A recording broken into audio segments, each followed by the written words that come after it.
Danger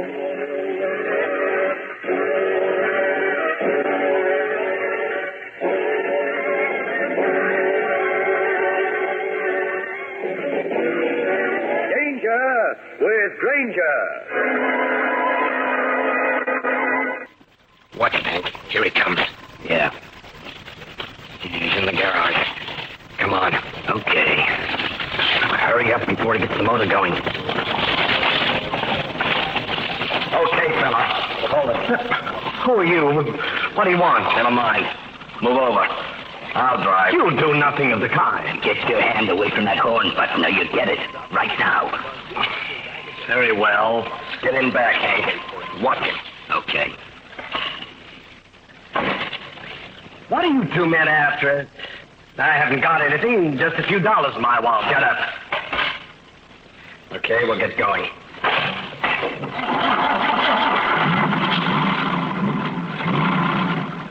Look up and down the street, Hank. See if anybody's coming. Just one guy, about half a block away. Good.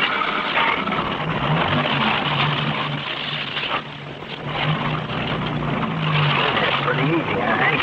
Yeah. Where are you two men taking me? And what's the reason for this? All we want is the dough. But I told you I haven't any great amount of money, just a few dollars in my wallet. You hear that, Hank? He hasn't got any money. Yeah, what a laugh. Yeah. Give him something else to laugh about, Hank. Right. Now go through him. You must have the cash in the inside pocket. Okay.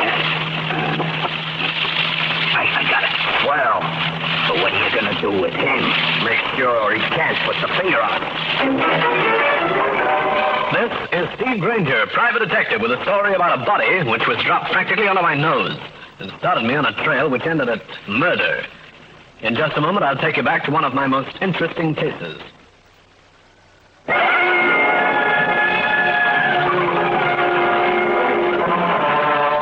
This is Granger. It was early morning, around 1 a.m.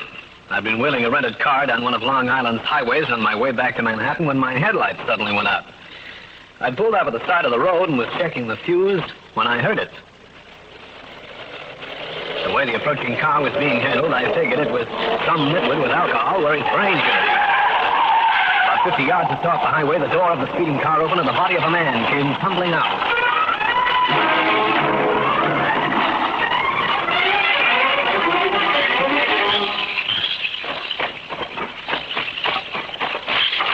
Mister, are you all right? What happened? You hurt bad. I stood looking at the man who was passed out at my feet. Then I went back to my car, drove up to the unconscious man, lifted him into the back seat, and went through his wallet. I found his name was Marvin Robo, and his address, Cove City. I rushed him to the hospital where I explained what had happened. The Cove City police chief showed up, and I gave him a detailed report. Then I met Mrs. Robo, a strikingly handsome woman in her early 40s, who arrived at the hospital accompanied by a man. You're the man who brought my husband here. Yes, I am, Mrs. Robo. Mr. Granger, I don't know how to thank you. Oh, this is an old family friend, Phil Douglas. Glad to know you, Granger. Oh, yes.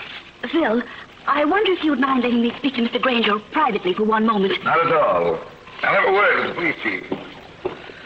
What's this all about, Mrs. Robo? My husband seems to be coming along all right, except that he seems to be suffering from a temporary loss of memory. That's bad luck. That's why I came to you, Mr. Granger. I want to ask you a question, a very important question. Go ahead. Yes. First of all, I want you to know that I asked our local chief of police about you. He assured me that you have an excellent reputation as a private investigator. Well, that must by the chief of prison. Now, what about the question? Mr. Granger, what did you do with the $10,000 my husband was carrying? Your husband was carrying $10,000? He was. The man who tossed him out of the car must have stolen it. Because when I searched him for identification, all he was carrying was $15. Are you certain of this? I'm positive. If I found $10,000 on him, I'd have turned it over to the thief. I see. Mr. Granger, since you're a private detective, I want to employ you. In what way, Mr. Strobel? I want you to clear my husband. Of what? That's just it. I don't know. But the $10,000 has something to do with it. How did you find out about the money? Entirely by accident. One of the tellers at the bank phoned our home. He asked if Mr. Robo wanted the numbers of the bills recorded. Did you talk to your husband about the money? No. You see, I have implicit faith in my husband. I'm positive that he had a reason for not telling me. Mrs. Roble left me for a few words with the doctor. To me, the $10,000 business looked obvious. The old shakedown game was being played again. I was turning this over in my mind when Phil Douglas turned up. Granger, I spoke with the chief of police. He said that there was no further reason for you to wait around. Thanks. After all, it's late. It will take some time to drive back to Manhattan. I decided to stay overnight, Mr. Douglas. I have nothing urgent in New York. You know, I've been mulling over your story, Granger. It seemed a trifle incredible. Huh? If the men were driving with the headlights on full... They were. Why didn't they see you? They probably were in too much of a hurry. Uh-huh. Why the sudden curiosity, Mr. Douglas? I don't have to report to you, you know. I made my statement to the law. I know you did. But I happen to have a little influence here in Cold City myself. Oh, you're the mayor? No, I'm not. But I'm curious to know why you're not going back to New York tonight. I don't think I care to tell you that. Why not? Well, I'm a private detective. And the emphasis is on the word private. I'll continue this interesting story in a minute.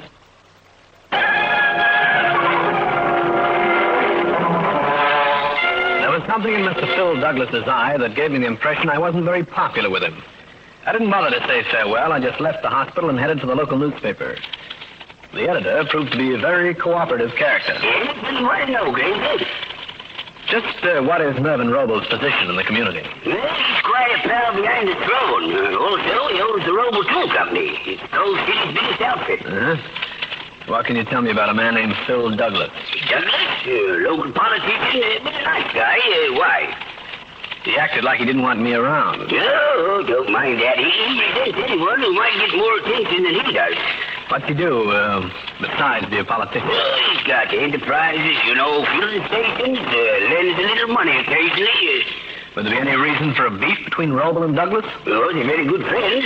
Well, Roble is the direct opposite of Douglas. In what way?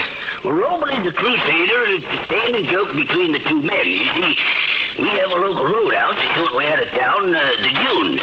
Rumor has it that you can play a game of chance out there. Yes? Yeah, Roble has been having the place raided with no luck. Well, maybe I'll look around out there. Maybe I'll come up with something. Like what, for instance? It's entirely possible that I might have recognized one of the men who was with Roble. What? And because I was retained by Mrs. Roble to solve this little mystery, I think I'll go to work. You want me to run that item, too? Why don't you? And also the fact that I'm staying at the, what's the local hotel? The Cove House. Cove House, yeah. I'd be grateful if you'd print that. Granger, there's more to this assault than meets the eye. You made that statement about knowing one of the men, hoping they'll come out in the open. That, my friend, is not only possible, but completely probable.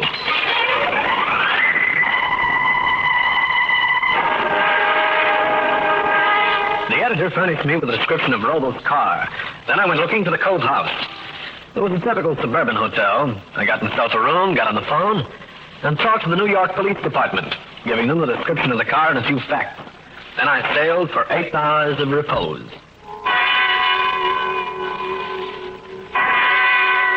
A big clock jangled its news at the time was 9 o'clock in the morning.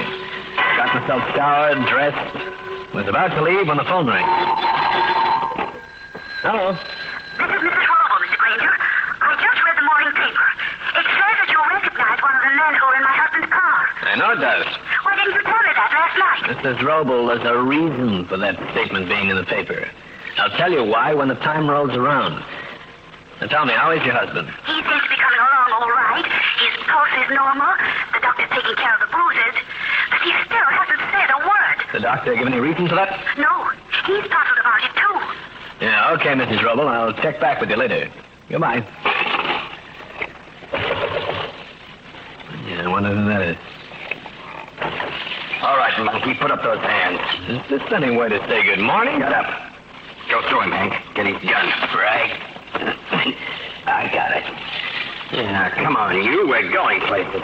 You're the guys who slugged Roble and threw him out of the car. Get it.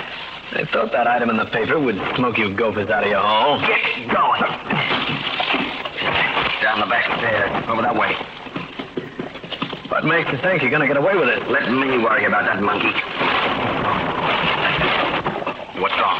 Somebody down the hall. He's opening the door. Hurry it up, you. Come on, Hank. Yeah. I'll hurry it up. And you can have the downstairs treatment, too.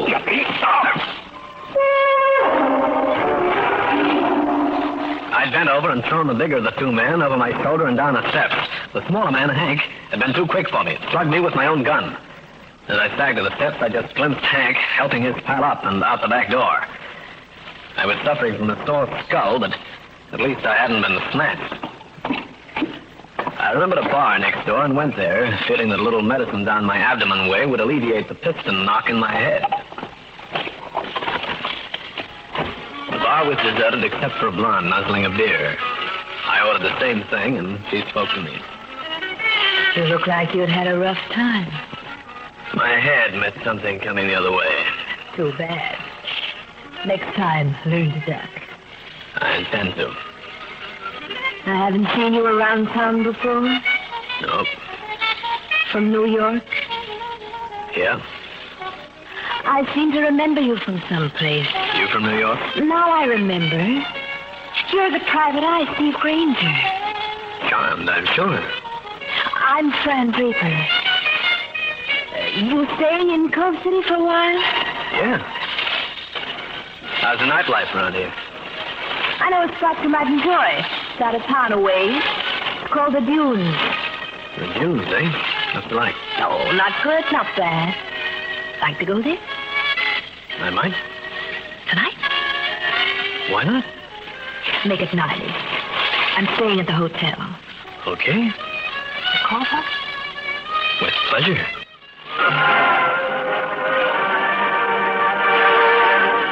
Fran Draper flashed me a mouthful of perfect crockery, slid off the stool, and left. This girl had it, from the top of her shining head to the tips of her alligator pumps, to a curiosity about me. A curiosity which, the more I thought about it, the fishier it seemed. I almost got the idea that someone was cooking up something for me, and the recipe wasn't going to be too tasty. In just a moment, I'll bring you the climax of the case.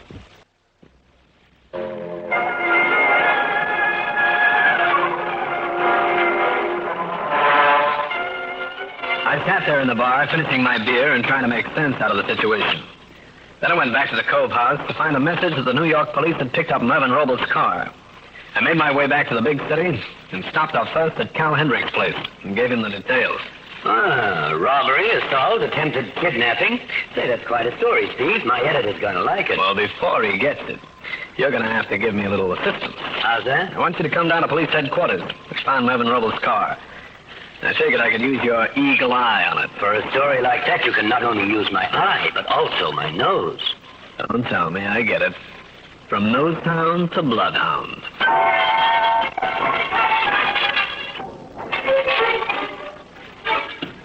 Well, I guess I wasn't much help with the car, Steve. How do you like it? Not a thing to give me a lead. Not even a fingerprint, according to the lab boys. We might have more luck with the files. Your description of those two hoodlums rings a bell to me. Yeah, here we are. Linky something. Oh, wait a minute. Linky Bovis, that's a name. There. That him? That's the big one.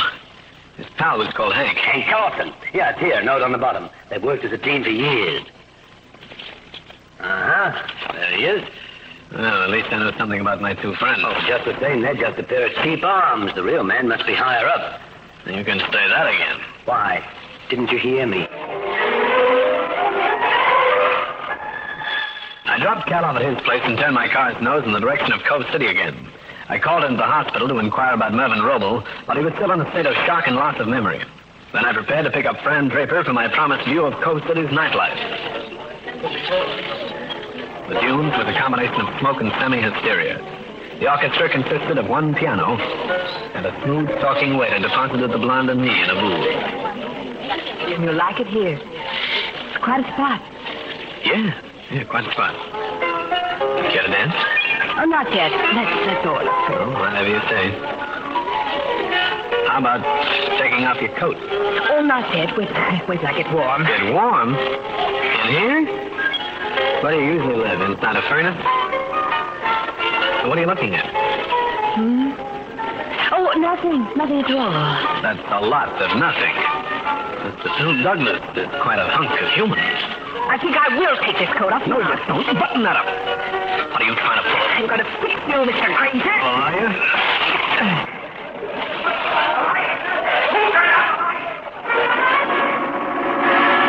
I grabbed for the light bulb from the lamp on our table, undid it, and dropped a quarter into the socket. The light fused, and the darkness gave me a chance to get Fran Draper out of there. Come on, babe. We're getting out of here. Leave it, everybody. This is the rain. Come on. Out this door. My car's right over there. Let me go. Come quietly, all right? Let me. Inside. I'm going to report you to the police, Granger. You report me? That's the last, sister. After you tried the oldest gag in the world. Let me out of this car. Sure, I'll plug you. Getting into a nightclub wearing a torn clothes. No wonder you wouldn't unbutton your coat. You're waiting for Phil Douglas to show up. I was not. Cut it out. You're going to yell for help, and Mr. Douglas would have called a cop and had me locked up for more days than I care to think about. Look, Granger. What's the act between you and Douglas? Nothing. You're mixed up in this robo business. I know that. Oh, forget it. Okay, I'll forget it. For about an hour. I'm taking you back to the hotel. You don't want to get into more grief than you're mixed up in now. You'll stay there until I get back.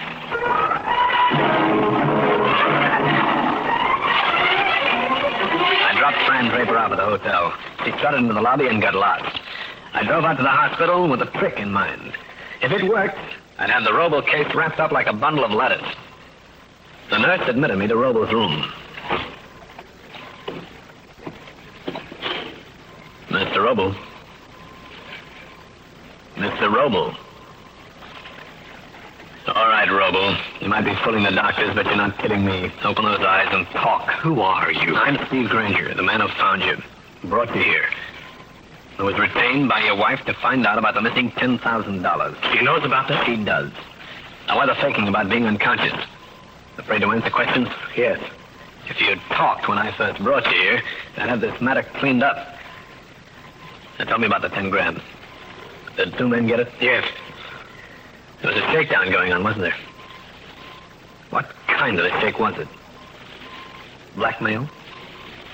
Embarrassing situation? I was married once before. My first wife wanted a divorce. I offered to give it to her. You know, I swore I'd never get mixed up in a divorce case. Look at me now. No, it's not that. She and I were in perfect agreement. No hard feelings. Sure she's not behind this move? She died 6 months ago. All right, Robo, tell me this. What part does a blonde named Fran Draper play in it? She was part of the divorce evidence. Great. She had some letters and some photos. Why didn't you yell for the law? My position in Cove City. I'd be laughed at. It would have broken my present wife's heart. Hooey. She'd feel a lot better if you'd level with her. What about this Draper girl? She's got some fake witnesses. Also, the evidence she has is not dated. She can make it seem as though the pictures were taken recently. Okay, Robo. Thanks for the dope. Now, I'd suggest that you suddenly recover your memory. Go home. But the Draper girl. She's my dish. She's a little too rare for you.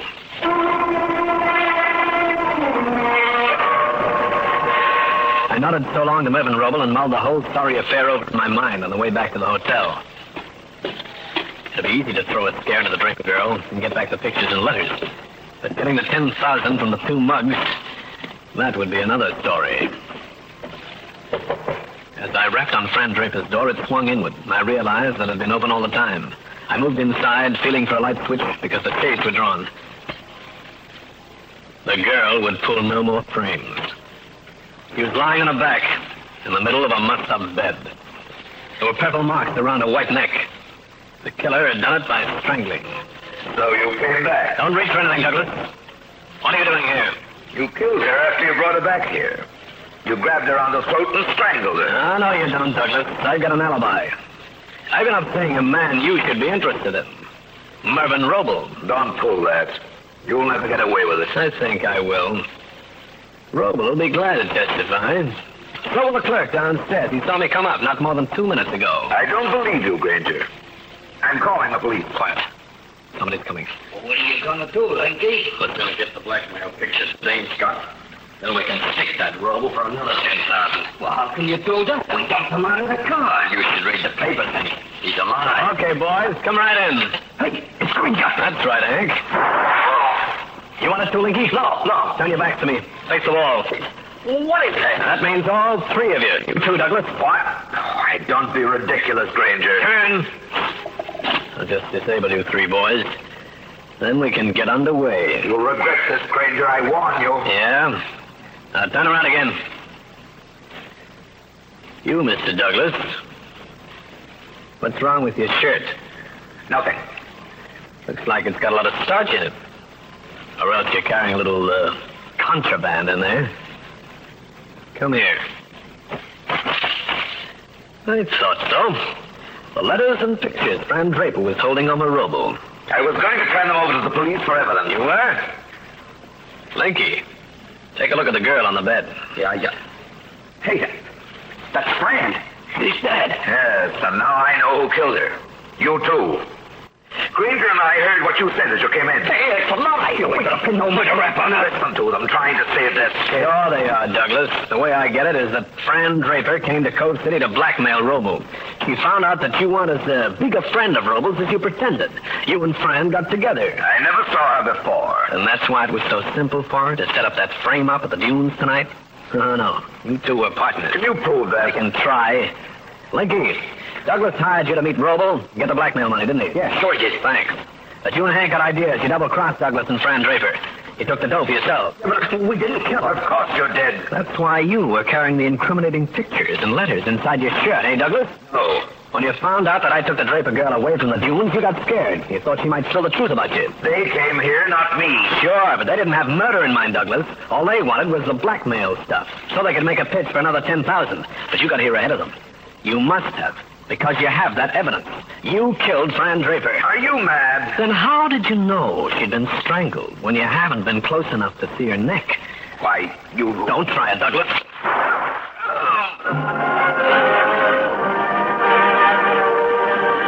Well, friends, that's the story. I'll be back to wrap up the case in just a minute.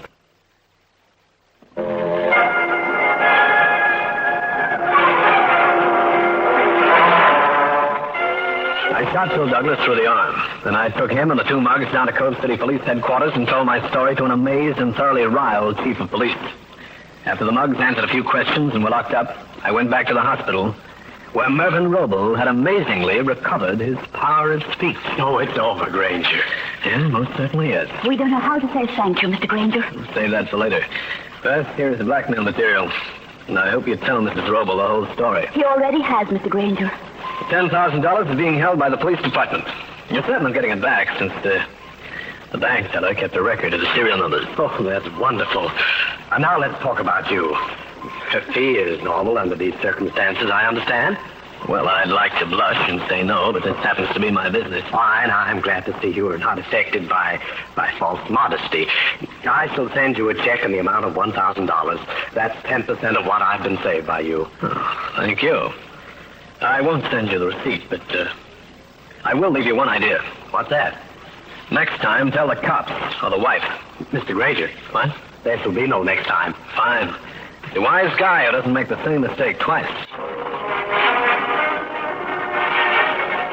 See Granger again. You've just heard one of the most interesting cases in my files. And I'll have another one for you. So be around next time.